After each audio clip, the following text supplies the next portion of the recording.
День за днем корреспонденты нашего канала следят за событиями в республике и за ее пределами. О самых главных из них расскажем в ближайший час. Вы смотрите итоговую программу «Якутия. День за днем». Меня зовут Иван Лазаренко, и вот о чем мы поговорим сегодня. Как Среднеколымск переживет эту зиму, о готовности коммунальщиков к холодам узнали наши корреспонденты. С новой администрацией города у нас рабочие отношения, деловые. И я думаю, большинство проблем мы все-таки решим. Новый учебный год и новая головная боль у родителей. Родительские поборы, насколько они законны? В школах я слышал, да, собирают деньги. Помощь онкологическим больным станет доступнее. В Южной Якутии открываются амбулаторные онкологические центры. Так, на базе ЦОПа, да, получается, у нас будет как и диагностика проводиться, как и химиотерапия. Охрана и восстановление лесов. Как сберечь уникальную якутскую тайгу. Сколько вырубил гектаров, столько гектаров и должен посадить на такой же площади. Познакомиться с разнообразной природой России и культурным достоянием народов нашей страны. В Москве завершился фестиваль «Открываем Россию заново вместе». Интересно посмотреть, прикоснуться к истории, что когда-то ходили такие у нас мамонтенки. Московский городской суд постановил освободить Павла Устинова из СИЗО под подписку о невыезде в пятницу утром. Напомню, в минувший понедельник актера осудили на 3,5 года колонии общего режима за нападение на полицейского во время несанкционированной акции протеста в столице 3 августа. После чего известные личности выступили в поддержку осужденного, напомнив, что есть законное право не соглашаться с решением суда и обжаловать его в вышестоящих инстанциях. Хочу в первую очередь всех поблагодарить. Всю общественность, всех людей, каждого человека, кто принял участие в моем освобождении, кто помогал, кто поддерживал всячески. Я, правда, благодарен вам всем, люди. Спасибо огромное. Поиск пропавшего в Ямиконском районе Якутии вертолета, на борту которого находились 3 человека, продолжается. В район поиска снова вылетел сам вертолет, принадлежащий компании «Полярные авиалинии» с группой спасателей на борту. Поиск продолжается уже 7-й день подряд. Напомню, в минувшее воскресенье стало известно, что вертолет «Еврокоптер» вылетел по маршруту поселок Усть-Нера Ямиконского района, озеро Даяма, ручей Утачан, Усть-Нера для перевозки рыбы и перестал выходить на связь. На борту находились пилоты и 2 пассажира. Для поиска были привлечены 2 воздушных судна золотодобывающих компаний, а со среды на месте работают спасатели на вертолете Ми-8. Поиски пока результатов не дали. Сейчас поиски ведутся силами спасателей регионально-поисковой спасательной базы, оснащенной оборудованием и снаряжением для автономной работы на 10 суток. Повторится ли прошлогодний коммунальный коллапс в Среднеколымске этой зимой? Жители города, да и вся республика помнят, как всю минувшую зиму и весну город попросту тонул в жидких отходах. Почему такое случилось и приняты ли меры, чтобы избежать этой ситуации в нынешнем году, узнавала Сусанна Рожина. Весь прошлый год городская власть пыталась заменить действующую компанию по уборке жидких отходов на другую – ООО «Комфорт». Но навести комфорт в маленьком северном городе ставленникам прошлого мэра, увы, не удалось. У горе-коммунальщиков не оказалось ни техники, ни опыта работы. Перемерзли, а затем и лопнули трубы, септики, и город начал попросту утопать в фекалиях. Речь шла уже об объявлении режима ЧС муниципального характера. Те сроки, которые были обозначены в предписании, они уже истекли, и картина пока не изменилась. В рамках предписания уже пойдут штрафные санкции, но боюсь, что это не исправит ситуацию. И только после реакции курирующего министерства, когда на помощь тонущему городу были брошены все силы, начиная от ГУП ЖКХ и заканчивая частниками, ситуация изменилась в лучшую сторону. Режим ЧС объявлен не был. Администрация Среднеколымска перестала вставлять палки в колеса предпринимателю, который уже много лет занимается мусорным бизнесом. А сейчас после выборов в городе новый глава. С новой администрацией города у нас рабочие отношения, деловые. И я думаю, большинство проблем мы все-таки решим.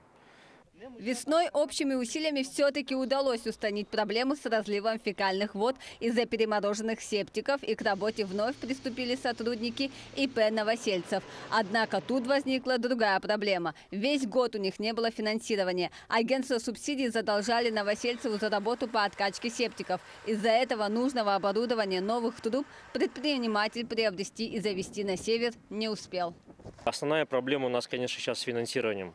То есть с декабря месяца, вот уже середина сентября, За свои работы я до сих пор денег не получал.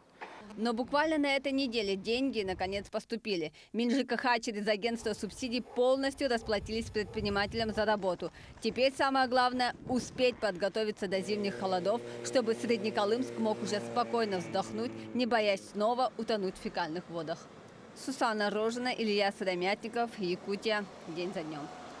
Минэкологии республики установила окончание пожароопасного сезона на землях лесного фонда на территории Якутии. Соответствующий документ принят в связи с понижением классов пожарной опасности в лесах по условиям погоды, характеризующейся устойчивой, дождливой, и снижением среднесуточных температур, а также отсутствием действующих лесных пожаров. И в продолжении темы в течение года в 75 регионах страны проходил национальный лесной форум, где в частности обсуждался вопрос сохранения и приумножения лесного фонда в стране и у нас в Якутии. Итоги форума подведут в конце сентября в Москве. Насколько они будут результативны, покажет время. Ульяна Шагина узнала, почему в Якутии так остро стоит вопрос с сохранением лесов. Лесник Александр Белолюбский за 10 лет досконально изучил свои угодья. Где что растет, когда было высажено. О любой сосне или лиственнице может рассказать практически все. Вот этой лиственнице примерно 160 лет. Есть метод определения возраста без спиливания, без ущерба лесному фонду. Вот отсюда, вот с корневой системы надо взять пробу. Она называется, вот проба называется керн. Сверливается здесь, и вот отсюда кольца для пробы берется.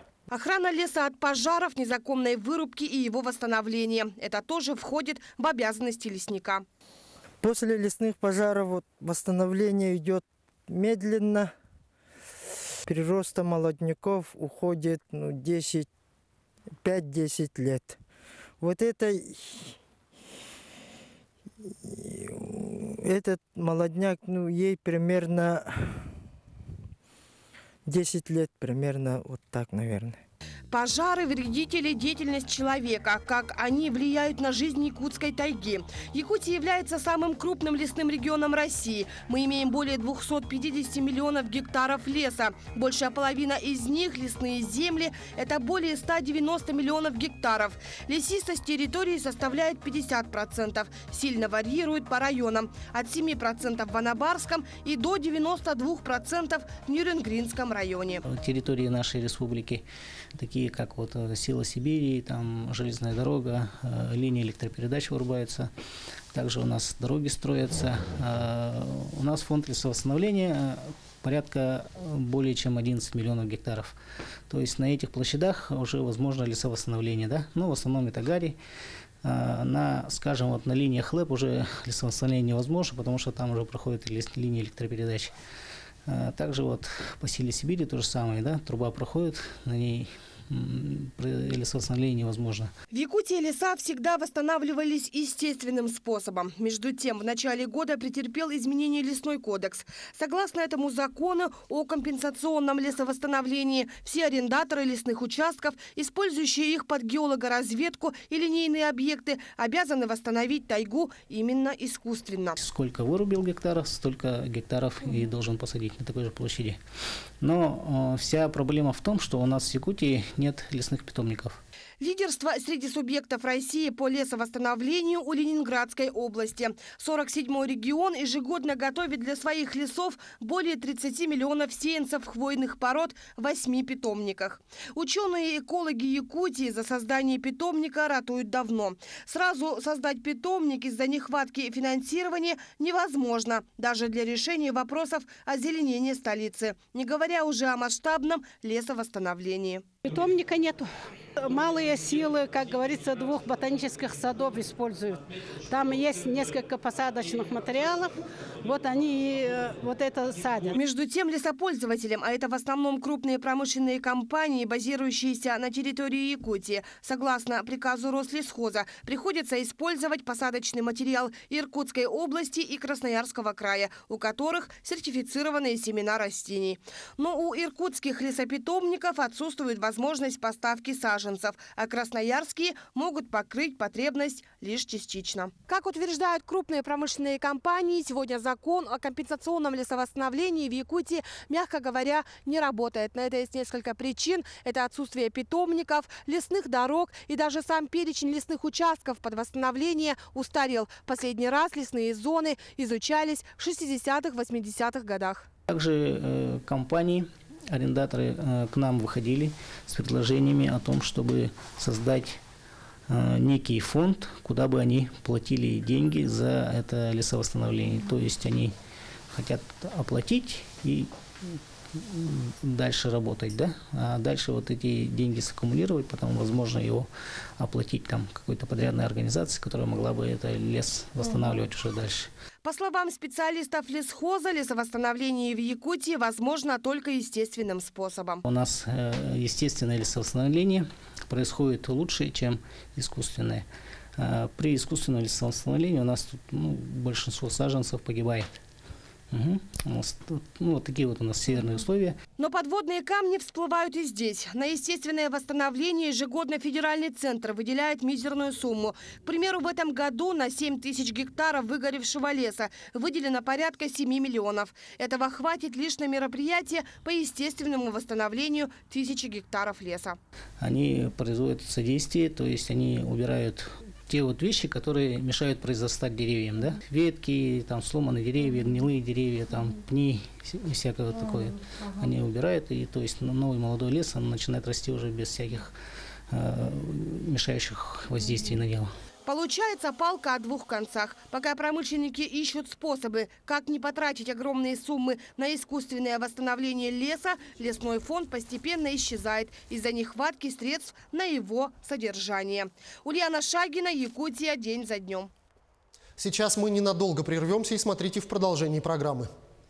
В Мирнинском районе продолжается возведение моста через реку Малая Бутуобия. В Южной Якутии открываются центры амбулаторной онкологической помощи.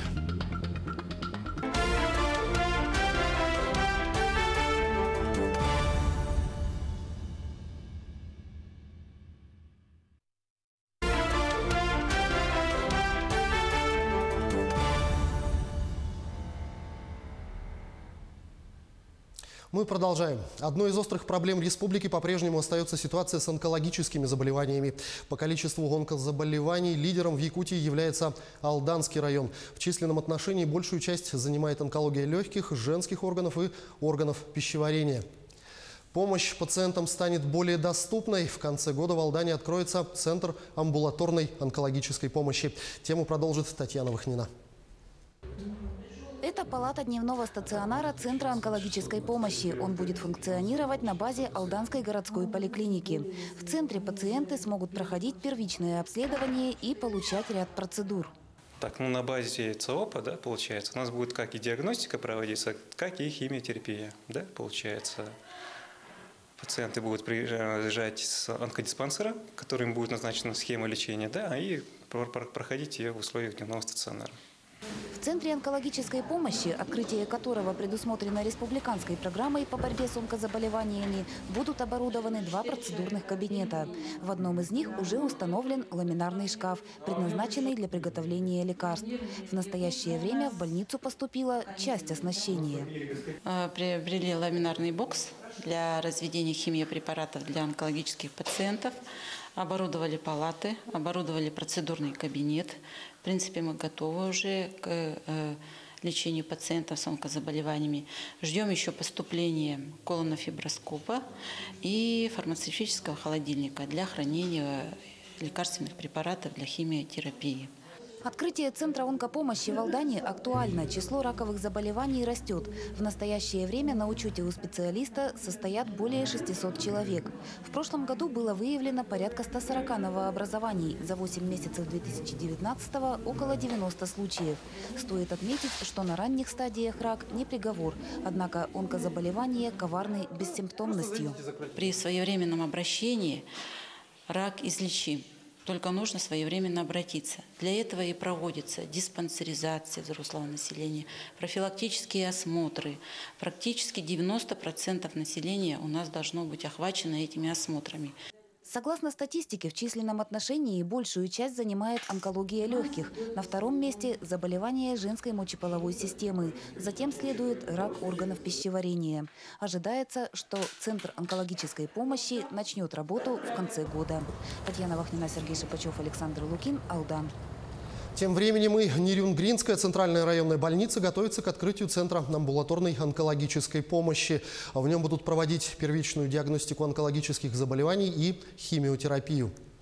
Центр устроен и оснащен согласно самым последним медицинским стандартам и порядкам оказания медицинской помощи. Все подробности далее в нашем сюжете из Нерюнгри. Страшный диагноз онкология прозвучал для Людмилы неожиданно. Мама 3 детей, любящая жена, долго не могла поверить в это. Помогли родные. Тяжелый был период. В феврале 2016 года мне диагностировали рак молочной железы. Ну, все близкие мои сплотились. Благодаря им я сейчас живу. После перенесенной сложной операции и курса химиотерапии в институте имени Блохина молодой женщине установили инвалидность. Из-за отсутствия специалистов на месте Людмиле пришлось встать на учет в Хабаровске и ездить туда на контроль несколько раз в год. Новость о том, что в Нерюнгри готовится к открытию Центра амбулаторной онкологической помощи, она восприняла с нескрываемой радостью. Очень важно для нас, для всех онкологических пациентов нашего района, потому что люди приезжают с обследований с других городов, да, и когда им назначают химиотерапию, изначально здесь они не могут пройти. То есть они вынуждены ехать в лучшем случае в Якутск. Опять-таки, чтобы поехать в Якутск, это затраты. Для того, чтобы провести одну процедуру, это очень затратно и невыгодно. Нужно, чтобы это было все здесь на месте. Могут тогда и к нам приезжать уже с ближайших населенных пунктов. Если это будет так, как задумано, то это будет очень здорово. Располагаться онкоцентр будет на базе дневного стационара поликлиники, фонд которого увеличен на 5 коек для пациентов с онкологической патологией. Палаты двухместные, комфортные. В течение дня здесь могут получать лечение до 10 человек. Есть возможность проведения телемедицинских консультаций с Якутским республиканским онкологическим диспансером. На сегодняшний день у нас идет подготовительная работа по получению санитарно-эпидемиологического заключения, закупка лекарственных препаратов, закупка медицинского оборудования. После этого мы получим лицензию. Как только мы получим лицензию, мы откроем наши двери для наших пациентов. Из комплекта медицинского оборудования отдельно можно отметить дорогостоящий ламинарный шкаф. Он позволяет разбавлять препараты для химиотерапии в безопасной среде. Существенным плюсом является и тот факт, что Нерюнгринская ЦРБ располагает практически всей медицинской техникой, которая, согласно стандартам, требуется для первичной диагностики онкологических заболеваний. В том числе это оборудование для эндоскопии и компьютерный томограф. В Нерюнгринском районе с онкологической патологией на диспансерном учете состоит порядка 1100 человек. Это достаточно много людей, которые нуждаются в специализированной медицинской помощи. За лечением в данный центр смогут обращаться все жители нашего города, нашего района, даже те, кто лечились за пределами республики, для получения специализированного лечения и обследования. Безусловно, в целях максимально успешного лечения людей особенно пристальное внимание надлежит уделять внимание раннему выявлению онкологических заболеваний. Центры онкопомощи должны будут предоставлять услуги не только установленному нормативами количеству пациентов, но и делать это своевременно, без задержек, так как не исключается, что в дальнейшем Центр амбулаторной онкопомощи Нерюнгринской ЦРБ будет принимать на диагностику жителей других районов. Тамара Игнатьева, Захар Головин, Якутия, день за днем. В Мирнинском районе республики продолжается возведение моста через реку Малая Бутуобия. Как обещают строители, объект введут в эксплуатацию уже к следующему паводковому сезону. Все подробности у Марфирины Алексеевой. Переправа через реку Малая Бутуобия соединяет промышленные Мирнинский и Ленский районы с другой частью Якутии.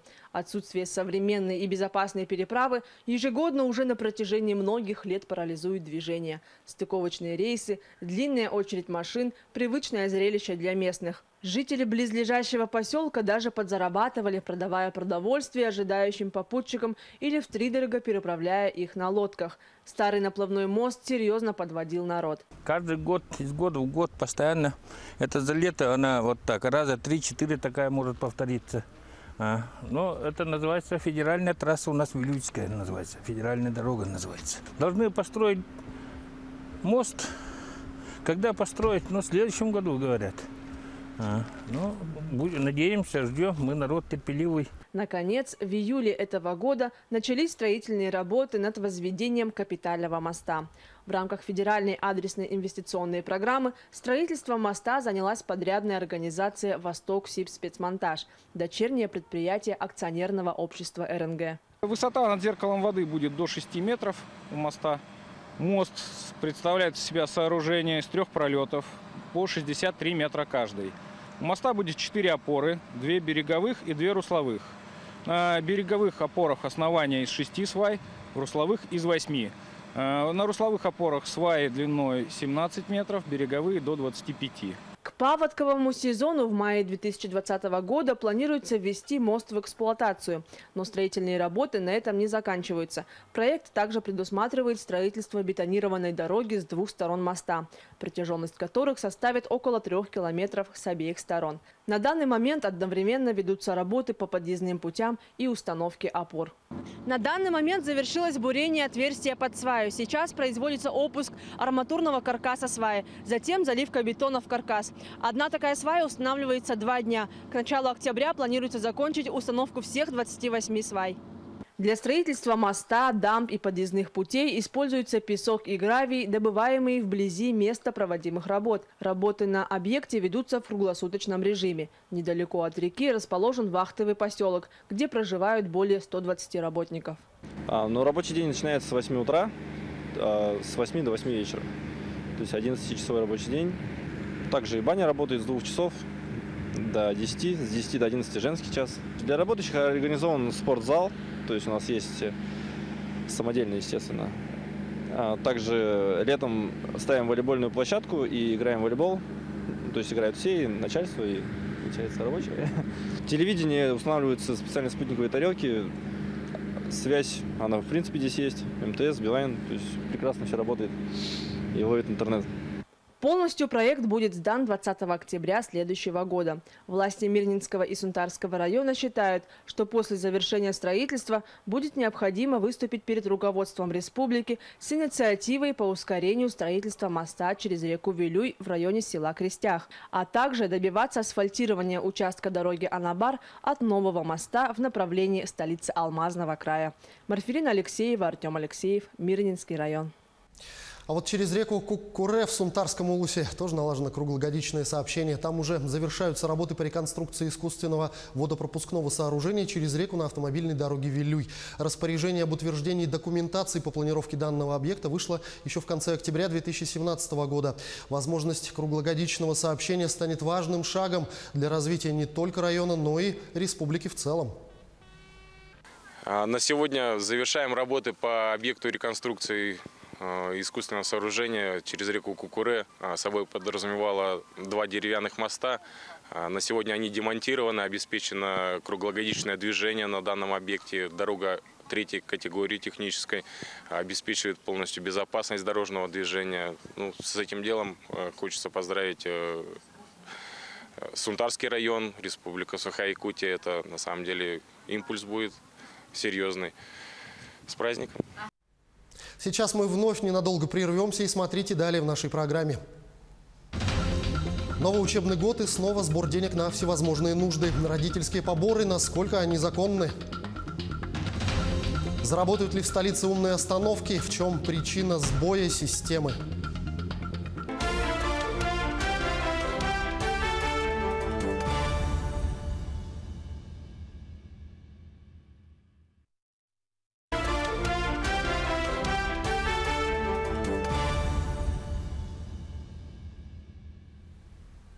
Мы продолжаем программу. Начался учебный год, а с ним и родительские собрания.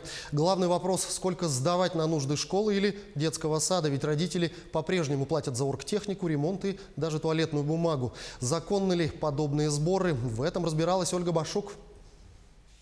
Начнем, пожалуй, со статистики. ОНФ и Фонд национальные ресурсы образования провели опрос. Сколько стоит бесплатное образование?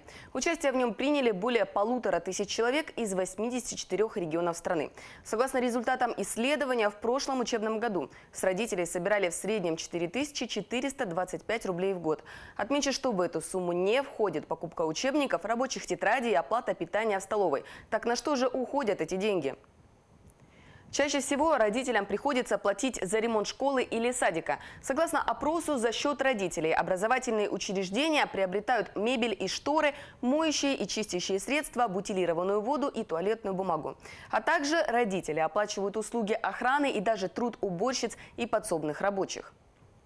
Отмечу, что больше всего обращений с жалобами на родительские поборы поступает из Краснодарского края, Челябинской области, Башкортостана, Крыма, а также из Московской, Воронежской, Тульской и Омской областей. А что думают об этом жители нашей республики? Каждый божий день. Каждый божий день. Было такое в школе, на ремонт класса. Да, сталкивались. Это совершенно не нравится родителям. Как это... Получается, школа сейчас обеспечивает полностью детей по документам и по всем остальном, но ремонт до сих пор за свой счет делают родители. В кабинетах вешаются шторы, красится, все это, стелится линолеум. Нет, поборов не было, нормально собирает. Это все для детей, наверное. Не помню, давно было. В школах я слышал, да, собирают деньги. Когда я учился, собирали деньги пару раз там на ремонт. Сейчас сестра училась, не было, и нет больше пока. В данный момент поборы прекратились, они теперь делают так называемые ярмарки, чтобы, на нужды класса собирают, родители также покупают продукты, все готовят, и дети потом продают. И эти деньги идут на нужды класса, поэтому, я так думаю, поборы вроде бы прекратились. И вот теперь, по-моему, уже второй год такой же в детских садах начали делать. А если родитель не участвует в ярмарке в школе, он должен нести 500 рублей. Нет, у нас детский сад «Солнышко» хороший, поэтому лишнего не берут. То, что на родительский комитет у нас посчитает нужным, советуется с родителями, и все в добровольном порядке. И у меня сын уже не ходит в школу. Но раньше, да, каждое родительское собрание мы деньги ложили на ремонт класса. Поборы, они если госучреждение, то должно быть никаких поборов. Потому что бюджетом предусмотрено должно быть. Правильно? Но если частное, то уже это черт его знает, как там у них внутри. Действия руководства учебного заведения регламентирует Федеральный закон об образовании в Российской Федерации. Согласно документу, на ремонтные работы, на содержание спортивных и игровых зон при учебных и дошкольных учреждениях, а также на благоустройство прилегающей территории средства обязаны выделять местные власти. То есть родители не должны платить за ремонт класса или группы в детском саду и за покупку деревьев для высадки. Кроме этого, в школах не могут требовать от родителей деньги на покупку учебников, приобретение мебели и инвентаря и заработную плату уборщиц или охранников. И в заключение расскажу, куда жаловаться, если в школе или детском саду, который посещает ваш ребенок, поборы – обычное дело. В первую очередь следует обратиться к руководству учебного учреждения с требованием разъяснить, на основании чего происходит сбор средств, и желательно попросить письменный ответ. Если директор проигнорировал ваш запрос и поборы по-прежнему остались, необходимо обратиться в одно из следующих ведомств: прокуратуру, муниципальный комитет образования, администрацию, полицию или Министерство образования. В некоторых случаях родители опасаются, что после оформления жалобы может пострадать их ребенок. В такой ситуации в заявлении следует указать требования о неразглашении данных. Отмечу, что законодательством для сотрудников образовательных учреждений за подобные сборы предусмотрены следующие санкции: ограничение свободы либо принудительные работы сроком до 4 лет, арест на полгода или денежное взыскание, максимальная сумма которого 80 тысяч рублей. Представители власти неоднократно заявляли о том, что родителям не следует закрывать глаза на поборы. Нужно помнить о праве каждого ребенка на бесплатное образование и заявлять о нарушениях, чтобы в будущем исключить такой прецедент. Черные экраны и надпись «Оффлайн» на мониторах и светодиодных табло жители и гости столицы могут наблюдать уже месяц, если не больше. Как отметили в мэрии столицы, на сегодня просто некому обслуживать эти умные остановки. Обо всем подробнее в материале Дмитрия Тымырова. С последним подрядчиком, который выиграл тендер на обслуживание этих остановок, администрация Якутска расторгла контракт еще в начале августа. Дело в том, что летом они никак не могли работать, отображать всю полностью информацию. Там было просто обозначение времени, да. Обнаружилось то, что табло не работает, есть по договорным обязательствам, по контракту, о том, что ежемесячно должны быть подписаны акты о проделанной работе. И выездная комиссия проверяет работоспособность этих актов и принимает работу исполнителя. Но в тот период, когда комиссия выезжала, получается, что табло не работали. Альфа-Ранг был именно этим последним подрядчиком. По словам руководства предприятия, они бы смогли содержать умные остановки, но, подписав договор оказания услуг, столкнулись с рядом проблем. Мы очень много писем написали им, и они практически все письма игнорировали. Никаких ответов не было, только в устной форме перенаправляли в ООО «ЦДС». Мы также вступили в переписку с ООО «ЦДС».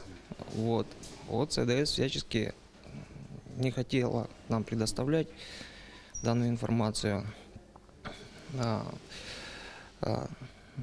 Тогда мы решили пойти своим путем и через такие приложения, как «Умный транспорт» и «Бастайм», перехватывать информацию и транслировать на табло. У нас это все было в июле. В июле это было, и таким образом мы запустили большинство табло. С тем, что представители Альфа-Ранга выходили на связь еще в начале лета, руководитель Центральной диспетчерской службы столицы не согласен. По его словам, они вышли на них лишь в августе. 1 августа к нам обращается официально Альфа-Ранг. Мы начинаем контактировать, и когда дело доходит до определенной работы, то есть нам нужны адреса, на какое оборудование, куда отправить какие данные, все, Альфа-Ранг куда-то пропадает. Вот и все. То есть ранее Альфа-Ранг не выходил на связь? Нет. По словам руководителя Альфа-Ранга, они несколько раз обращались в мэрию, в Центральную диспетчерскую службу и в Департамент имущественных отношений столицы. Но все обращения, по их словам, были проигнорированы. Сегодня Анатолий Ефимов просит мэрию столицы в лице Сарданы Авксентьевой провести проверку на предмет возможного коррупционного сговора между участниками этого процесса. Мы считаем, почему вот это все произошло. Потому что вторым участником данного тендера была компания ООО «Технотроника», учредителем, стопроцентным учредителем, которого является родной брат директора ООО «ЦДС» Шарыгина Андрея Владимировича. Получается, что участники всего этого процесса, по мнению руководства Альфа-Ранга, хотят вытеснить с рынка их и переиграть в пользу ООО «Технотроника». Мы попросили номер учредителя «Технотроники» Василия Шарыгина у его родного брата Андрея Шарыгина, который является руководителем Центральной диспетчерской службы города Якутска. Но так и не дождались его контактов. В Департаменте имущественных и земельных отношений столицы нам отказались давать какой-либо комментарий о том, когда пройдет следующий конкурс на право оказания услуг по обслуживанию городских умных остановок. Мы никогда не даем комментарии. А почему не даете? Потому что вы же все У равно нас курируете работа этот вопрос. Не давать комментарии. Есть специальный пресс-центр, который дает комментарии. То есть работники пресс-службы мэрии, только они имеют право давать комментарии? Да. А они не могут договариваться с руководством, чтобы вы нам дали комментарии или нет? Мы никогда не даем комментарии. У нас работа не давать комментарии. Вместе с тем зима уже на носу. Всеми полюбившаяся система «Умная остановка», как оказалось, заработает не скоро. И заработает ли вообще до Нового года, судьба проекта остается открытой. Дмитрий Тымыров, Григорий Николаев, Семен Семенов, Илья Сыромятников. Якутия. День за днем.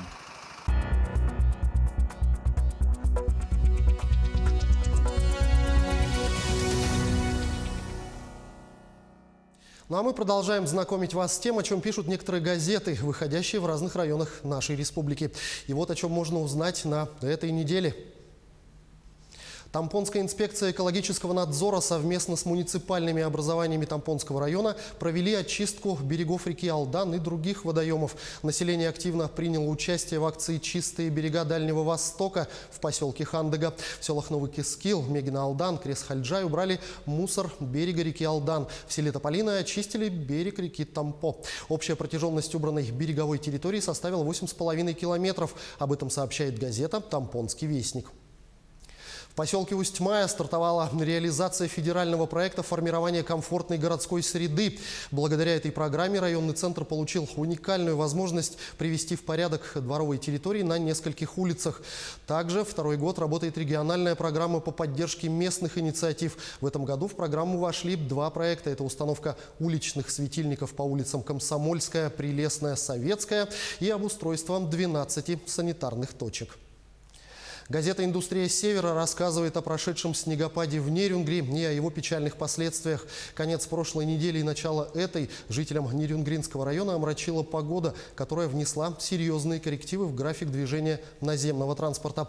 Обильный снегопад, ветер и обледенение сетей в разных районах привели к участившимся случаям ДТП, невыходу на линии автобусов, а также перебоям с электроэнергией. 13 сентября перевернулся микроавтобус с пассажирами. Водитель не справился с управлением и допустил съезд транспорта в кювет. В салоне находилось 5 человек, 4 из них получили различные травмы. Сам же водитель не пострадал. 18 и 19 сентября Булунский район тепло встретил курсантов учебного корабля «Перископ», совершавших трансарктический переход по маршруту Северного морского пути. Корабль вошел в море Лаптевых и встал на рейде в бухте Тикси. Об этом пишут в газете Булунского района «Маяк Арктики». Булунский район подготовил обширную спортивную и культурную программу в дни пребывания моряков в Тикси. Гостям продемонстрировали традиции и обычаи Якутии. Они познакомились с культурой коренных народов Севера. Сам учебный поход корабля с курсантами военно-морских вузов на борту продолжается с июля и завершится 30 декабря. Корабль побывает в 4 океанах, пройдет по Северному морскому пути, оставив за кормой более 200 тысяч миль. На прошлой неделе случилось большое событие не только для маленького поселка, но и для Устьянского улуса. Нашелся оленевод Егор Кривошапкин, который 11 июля вышел из дома и пропал. На его поиски были привлечены полицейские, волонтеры, родственники, но все безрезультатно. Нужно уточнить, что Егор Кривошапкин, уроженец поселка Тамтор Верхоянского улуса, прибыл в Устьянье почти 2 сезона назад, чтобы перегнать оленей в свое кочевье. И, следовательно, местность ему не знакома. Но в первой декаде пришла радостная новость. Егор нашелся. О его скитаниях по тундре пишет корреспондент газеты «Заря Яны» Александр Голиков. За особые заслуги и значительный вклад в социально-экономическое развитие республики, повышение благосостояния народов Республики Саха-Якутия линчанин Валерий Данилов удостоен благодарности главы Республики Саха-Якутия Найсена Николаева, сообщает газета «Ленский вестник». Валерий прошел все этапы профессионального становления от электромонтера по ремонту и обслуживанию электрооборудования до мастера сетевого района. Молодой специалист зарекомендовал себя как профессиональный и опытный руководитель, умелый организатор производства. Валерий стал ярким примером реализации республиканского проекта «Местные кадры в промышленность».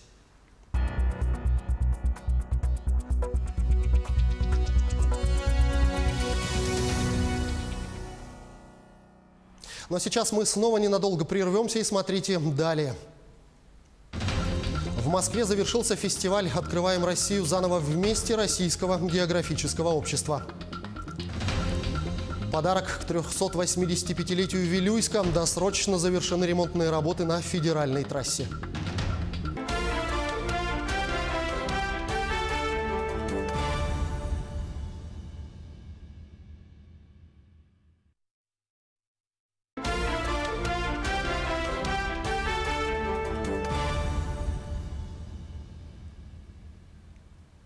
Ну а мы продолжаем. Отсутствие связи и транспортного сообщения, социальных объектов и магазинов. В таких условиях существуют жители села Якакут Алданского района последние четверть века.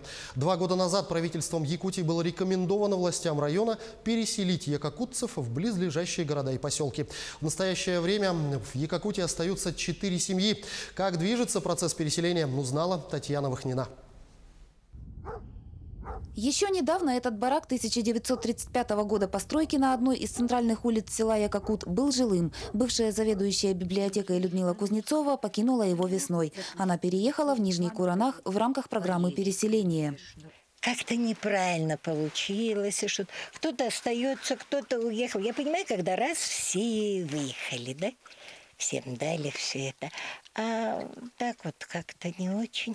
Якакут, где сегодня действует только туберкулезный стационар, пришел в упадок четверть века назад. Связь отсутствует. Школа, детский сад и больница закрылись в начале нулевых. Магазины были ликвидированы еще раньше. А автобус до райцентра ходит раз в неделю. Жилфонд в плачевном состоянии. Деревянные дома давно прогнили и обветшали. Ремонты, да, жители своими силами занимаются ремонтами. Там где-то что-то подкрасить, подштукатурить, хоть как-то содержать дом более, чтобы не разъехался он совсем. А так в большинстве никаких ремонтов нет. Так же и как крыши все и прогнившие, и бегут, в общем, все эти воды под дома. И, в общем, не проводилось. Сергей Михайлов продолжает дело, которое его родители начинали еще в 90-х. На подворье Сергея 6 коров. Как фермер он получает материальную поддержку из бюджетов поселения и района. Так и останусь, да, дальше буду расширяться, в парники строить буду. По тихой грусти будем. Сергей Михайлов – единственный житель Якакута, который не собирается покидать свой дом.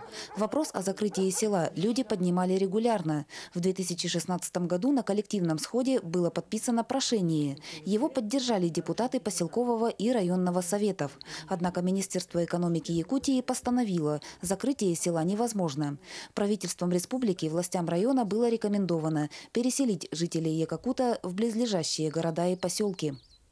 По состоянию на 1 сентября 2019 года из районной программы по переселению села Якакут на сегодня освоено 13 миллионов. Это были приобретены квартиры для 12 семей из 17 фактически проживающего населения в селе Якакут. На приобретение квартир каждая семья получает до 1 миллиона 200 тысяч. Подыскать варианты в рамках выделенных сумм сложно. Этих денег хватает лишь на ветхое жилье. А по программе переселения покупка подобных квартир неприемлема. Кроме того, поиск жилья ограничивается вакуумом информационным. Дочь Ксения, когда свободна, покупаем газету, она заходит на Авито в городе и так вот ездим. Весной в Якакуте было чуть более 10 жилых домов. Предполагалось, что к осени все жители переедут. Однако сегодня в селе остаются 4 семьи. Все ресурсоснабжающие организации, то есть это энергоосвещение, да, они продолжают действовать. Вот покуда там остаются у нас люди, ну и работает объект социальный. Но уголь завезли, отопительный сезон начат, но надо сказать, что жилфонд, который вот высвобожден этими 12 семьями, жилфонд отключен. Параллельно переселению рассматривался вопрос о переводе туберкулезной больницы в город. Поскольку жители в селе еще остаются, решение этой задачи отложено. Татьяна Вахнина, Сергей Шипачев, Алдан. Более 20 километров трассы А-331 Вилюй в Якутии капитально отремонтировали. Работы завершены почти на 2 месяца раньше установленного срока, накануне празднования 385-летия города Вилюйска, в черте которого проходит федеральная трасса. Об этом материал далее. На прошлой неделе для движения автомобилей открыли сразу 2 участка трассы А-331 федеральной трассы Вилюй. Работы на объектах стартовали в конце июля. На данном участке принимали участие в строительстве где-то около 100 человек, единиц 50 техники, автотранспорта. Это у нас первый участок дороги в Вилюйском районе. И думаем, что эта дорога будет служить долго и долго. В результате проведения капитального ремонта автомобильная дорога соответствует всем параметрам. На объектах выполнили комплекс работ по дорожному обустройству. Помимо этого, дорожники укрепили откосы замполотна, привели в нормативное состояние радиусы поворота дороги. Думаю, что к 2023 году полностью должны обеспечить твердое покрытие, то есть асфальтобетонное покрытие от города Якутска до города Вилюйска. Это более 500 километров.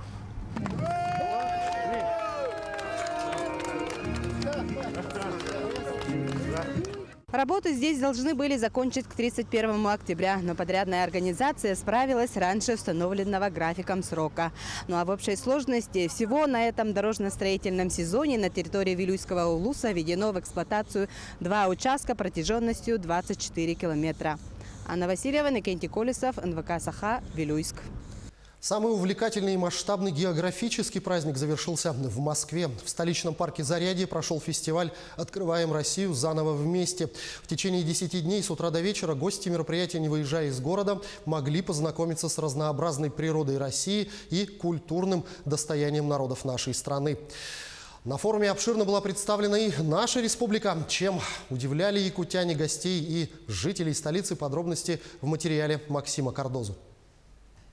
Наверное, место идеальнее для географического фестиваля, чем парк Зарядье, и не придумать, ведь его проектировали как такую мини-Россию. Здесь представлены различные климатические и ландшафтные зоны нашей огромной страны. Например, можно посмотреть на знакомый всем березняк средней полосы, или карликовые растения тундры, или буйную растительность субтропиков. Здесь даже ледяную пещеру построили. Кстати, именно в ней можно было бы разместить и главный экспонат выставки – это мамонтенка, а также 2 львят, которых привезли из Якутии. Но для того, чтобы на них посмотреть, не нужно спускаться в ледяную пещеру. Экспонаты выставляются в этом специальном боксе. Там постоянная температура, минус 20 градусов. Это необходимо для того, чтобы мумии хорошо сохранялись. Здесь находится и мамонтенок, и 2 львенка. Львят зовут Борис и Спартак. Так звали людей, которые их нашли. Но здесь есть один нюанс. Когда начались исследования, выяснилось, что Спартак оказался девочкой. Ими решили не менять. На эти уникальные экспонаты можно было посмотреть и днем, и ночью. Доступ к боксу был круглосуточный. И увидеть доисторических животных хотели тысячи посетителей парка. Очень интересно посмотреть, прикоснуться к истории, что когда-то вот ходили такие у нас мамонтенки. Конечно, жалко стало вот этих вот маленьких котят. Ну, в общем, впечатления такие приятные очень. Сложно представить, как и много лет, и вообще вот этот вот период времени осуществить, что мы видим сейчас то, что было очень давно. Приятные впечатления, конечно. Побыли в истории. Приезжайте почаще с новыми экспонатами. Причем пещерные львята представляют и большой научный интерес. Вот эти львы, они могут дать информацию об экстерьере, потому что они уже более такие взрослые, у них уже есть взрослая шерсть, то есть, да, вот, и подшерсток, и у них уже обретается окрас взрослой особи. То есть мы можем реконструировать именно цвет этих животных, которая доселе была неизвестна. На протяжении всех 10 дней наша республика не переставала удивлять посетителей фестиваля. И действительно, якутская программа была обширная. Каждый день у нас будут проходить мастер-классы, лектории, мастер-классы по строганине, по изготовлению национального блюда кёрчах, а также по бисероплетению, настольные якутские игры. И также в конце, завершающий день, у нас будет мастер-класс по масс-рестлингу. Гости фестиваля смогли увидеть и северные танцы, и услышать звук хамуса.